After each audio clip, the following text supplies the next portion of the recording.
हिंदी में यूपीएससी की तैयारी से संबंधित प्रोग्राम्स को देखने के लिए सब्सक्राइब करें स्टडी IQIAS हिंदी।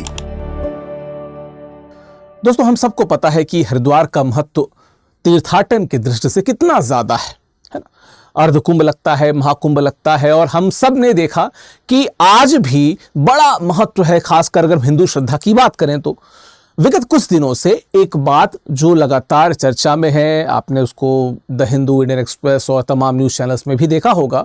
बात ये हो रही है कि बहुत से जो हिंदू संगठन है, हिंदूवादी सनातनी संगठन है, उन्होंने कहा कि जो हरिद्वार के घाट है वहाँ पे अन्य यानी कि गैर हिंदू लोगों का प्रवेश वर्जित कर देना चाहिए।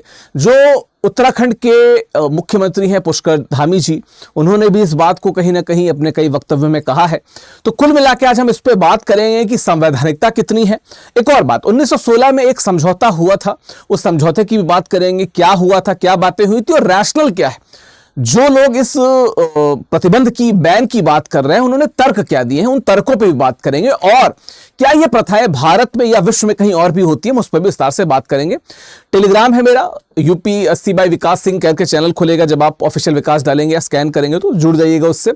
बाकी इट्स विकास लाइव जो है ये मेरा इंस्टाग्राम है, यहाँ पे जुड़िए, बातें मुलाकातें PDF सब यहीं पे प्राप्त होगा आपको। ठीक है, चलिए बात क्या है। प्रस्ताव यह है कि हरिद्वार के 105 चिन्हित घाटों पे गैर हिंदुओं के प्रवेश पे, मतलब हिंदुओं के अलावा किसी के भी प्रवेश पे प्रतिबंध लगाने का है। यानी कि यह हर की पौड़ी पे जो मौजूदा प्रतिबंध का एक बड़ा विस्तार होगा, हर की पौड़ी पे चल रहा है, बाकी जगहों पे विस्तार होगा। अर्धकुंभ की बात हो रही है ना।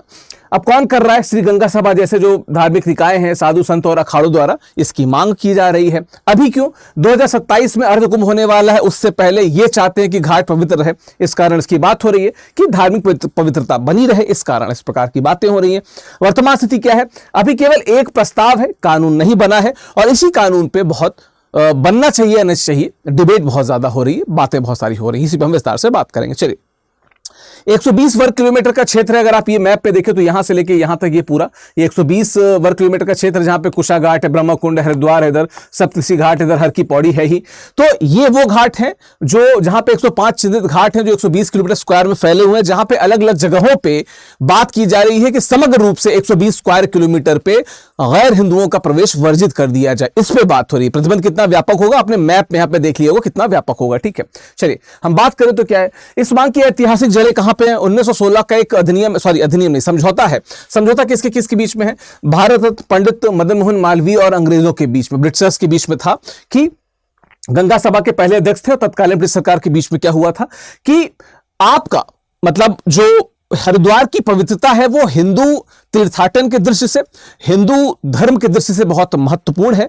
तो वहां पे उन्होंने क्या कहा कि गंगा घाटों पे गैर हिंदुओं के प्रवेश पे प्रतिबंध लगाया जाए और हरिद्वार और ऋषिकेश में गैर हिंदुओं के स्थायी निवास पर निषेध लगाया जाए। ठीक है, उद्देश्य क्या था कि गंगा का निर्बाध प्रवास सुनिश्चित किया जाए। अब इसमें तो कोई तर्क नहीं, लेकिन जो है तीर्थ स्थल की पवित्रता को संरक्षित रखना, यह मेन बात है जिसको वो सामने रखना चाह रहे थे। और अभी भी इसी की बात हो रही है कि जो तीर्थ स्थल है उसकी पवित्रता हम सुनिश्चित कैसे रखें। ठीक है, ये आप समझौते के देख सकते हैं, मेरे जो PDF अपलोड करूंगा तो वहां पे पढ़ लीजिएगा इसको। चलिए, प्रतिबंध क्यों आवश्यक माना जा रहा है? ठीक है, हम समर्थकों के दृष्टिकोण को देखेंगे, फिर हम दूसरे दृष्टिकोण को भी देखेंगे। हरिद्वार एक धार्मिक परिसर की तरह कार्य करना चाहिए, न कि एक पर्यटक क्षेत्र की तरह। व्यवहारिक नियंत्रण उसमें होना चाहिए, ऐसा लोगों का मानना है। पहनावा क्या हो? बहुत से लोग शराब पीते हैं, निश्चित तौर पे बियर की बोतल्स और जो ये कुरकुरे वुरकुरे खा के फेंक देते हैं, इस प्रकार की चीजें भी आपको देखने को मिलती हैं। तो एक तो ये बात है। दूसरा क्या है, साध्वी प्राची ने कुछ दिनों पहले कुछ सुरक्षा चिंताओं को जाहिर किया था। अब देखिए, इसमें से बहुत से ऐसे लोग हैं जो किसी न किसी पॉलिटिकल पार्टी से भी जुड़े हुए हैं, तो हम कायदे में उनकी बातों को सुन के तार्किक विश्लेषण करें तो ज्यादा बेहतर है ना। सांस्कृतिक संरक्षण क्या? उत्तराखंड की देवभूमि के रूप में पहचान को मजबूत करना और हरिद्वार तथा ऋषिकेश को सनातन पवित्र शहर घोषित करने की योजना। अब इसमें तार्किकता कितनी है? देश के नाते, सेक्युलर स्टेट होने के नाते बहुत ज्यादा तो नहीं दिखती है, लेकिन किसी की मांग को एकदम से इग्नोर कर देना भी सही नहीं है। अब उनकी जो मांगे हैं, मांग रखना उनका संवैधानिक अधिकार है, लेकिन जो संवैधानिक निकाय हैं, इन मांगों पर विचार किया जाए या न किया जाए, ये उनका कहीं ना कहीं एक रैशनल, एक तार्किक बिहेवियर होना चाहिए इसको लेके कि इसको अप्रूव किया जाए या नहीं किया जाए। ठीक है, आस्था अनुशासन क्या कि कुंभ जैसे बड़े आयोजनों के दौरान अनुष्ठानिक अनुशासन और भीड़ प्रबंध में आसानी होगी। वैसे भी मुझे नहीं लगता कि कुंभ या कुंभ में इतने ज्यादा गैर हिंदू आते होंगे। खैर, अगर आप वैष्णो देवी की बात करें तो वहां पे जितने भी सपोर्ट स्टाफ आपको दिख जाएगा, सपोर्ट स्टाफ से मतलब जो वहां पे खच्चरों को लेके जाते हैं या जो दुकानें खोले हुए हैं, मैक्सिमम वहां पे गैर हिंदू ही हैं। तो क्या वहां पे भी ऐसा लागू होगा? बहुत रैशनल तो नहीं लगता इसके पीछे, लेकिन ठीक है, बातों को रख देने में कोई बुराई नहीं है। लेकिन जो हमारा फैब्रिक है, जो गंगा जमनी तहजीब है, कई बार ऐसा लगता है कि उस पर चोट भी हो सकती है ना। चलिए, अगर हम बात करें संवैधानिक स्तर पे तो अनुच्छेद 14 कानून की समझ समानता की बात करता है, इसके अगेंस्ट ही जाएगा। धर्म के आधार पर भेदभाव, इसके भी अगेंस्ट जाएगा। हालांकि इसमें भी कुछ स्पेशल प्रोविजंस रहते हैं, एक्सेप्शंस तो इसमें भी है। तो बहुत से लोगों का कहना है कि इसमें एक्सेप्शन जब जाति को लेके है, जेंडर को लेके है, तो इसको लेके भी हो जाना चाहिए, ठीक है। और 19 में भारत में कहीं भी आने जाने की स्वतंत्रता दी हुई है, जिसका एक्सेप्शन वो नहीं है, तो इसके तहत तो वो आ जा सकते हैं। रोक क्यों लग रही है, ठीक है। धार्मिक स्वायत्तता, अनुच्छेद 25 धर्म को मानने का अधिकार, अनुच्छेद 26 धार्मिक संप्रदायों को अपने मामलों के प्रबंधन की स्वतंत्रता। अब किसी ऑलरेडी प्रूवन हिंदू क्षेत्र में अगर कोई मुसलमान धर्म को प्रचारित कर रहा है या किसी मुस्लिम क्षेत्र में कोई हिंदू धर्म को प्रचारित कर रहा है, इसको बहुत सकारात्मक तो नहीं माना जा सकता है। तो अगर ऐसा कुछ हो रहा है मतलब इसका, तो यहां पे जरूर सोचा जा सकता है, पर मुझे लगता है इस आधार पे रोका जाना उतना तार्किक नहीं लगता है। सिविल सोसाइटी की तरफ से इस प्रकार की बातें हुई हैं। केंद्रीय दुविधा क्या है? घाट एक सार्वजनिक स्थान है या धार्मिक स्थल? इस पे है। क्यों? धार्मिक स्थल के रूप में मंदिर प्रवेश नियमों के समान है।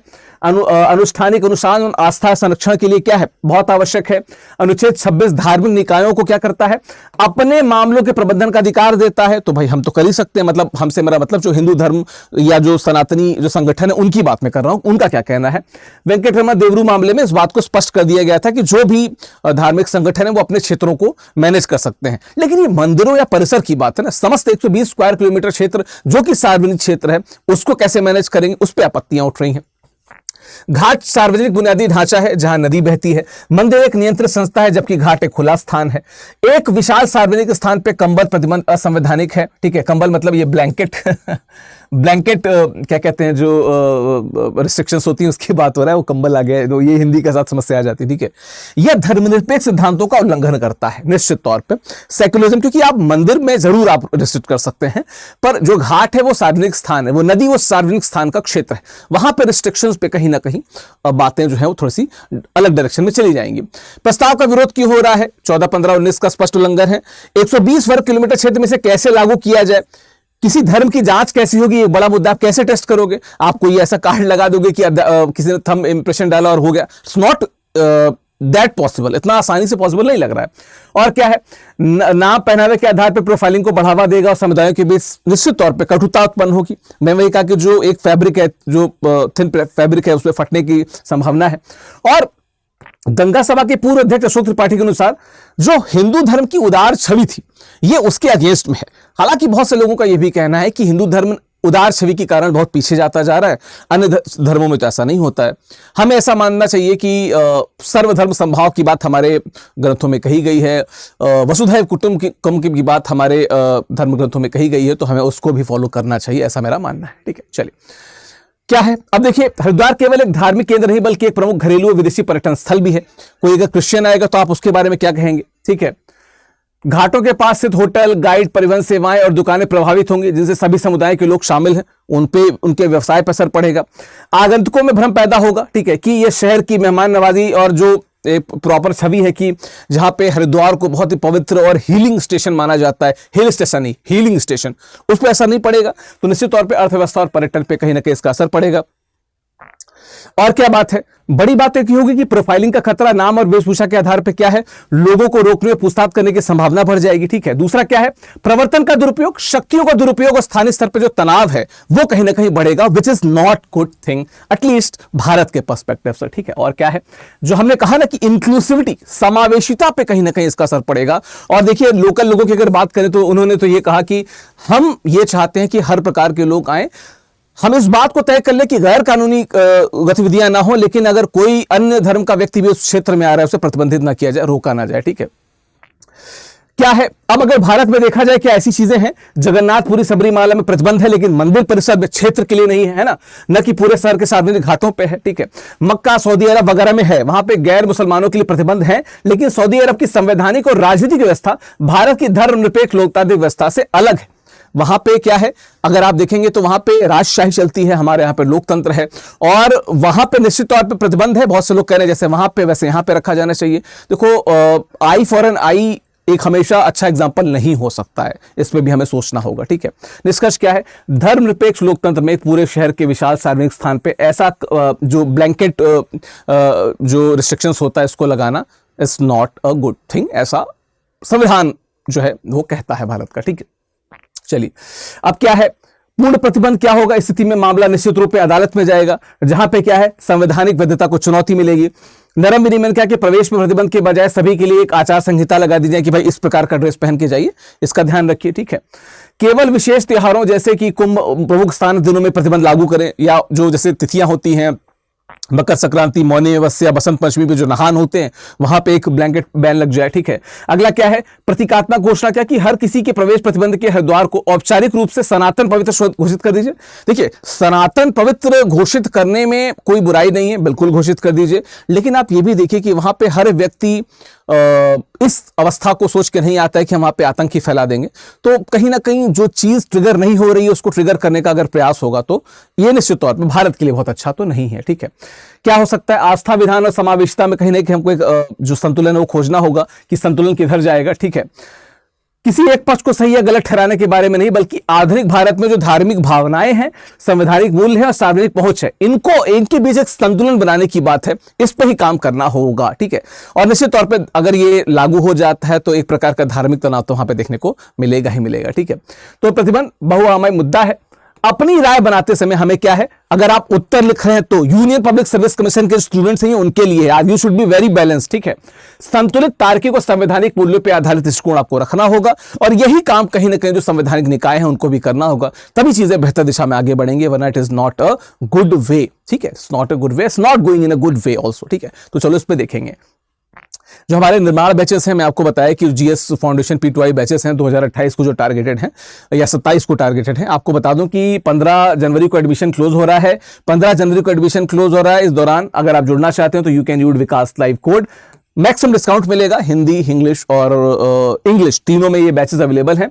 बड़ी बात क्या है कि इसकी फीचर्स को जरूर देख लीजिएगा। जब हमारे वेबसाइट पे जाइए, नीचे लिंक भी दी होगी, हमारे वेबसाइट पे जाइए, आप बैचेस पे क्लिक करेंगे तो हर प्रकार के वहां पे आपको फीचर्स दिख जाएंगे। SIP, MRP, PRP, IGP, mentorship, किताबें, हर चीज वहां पे आपको मिल जाएगा। Same goes with Hindi literature optional. Kamayani Jaishankar Prasad के साथ शुरू हो रहा है। कामायनी पे एक वीडियो कुछ दिनों मैंने पहले किया था, वीडियो सेक्शन में जाके उसको देख सकते हैं।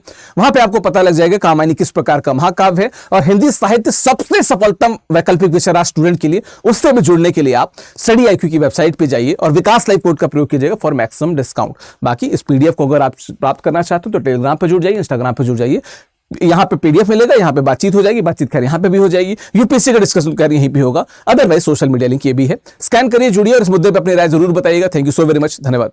हिंदी में UPSC की तैयारी से संबंधित प्रोग्राम्स को देखने के लिए सब्सक्राइब करें स्टडी IQ IAS हिंदी।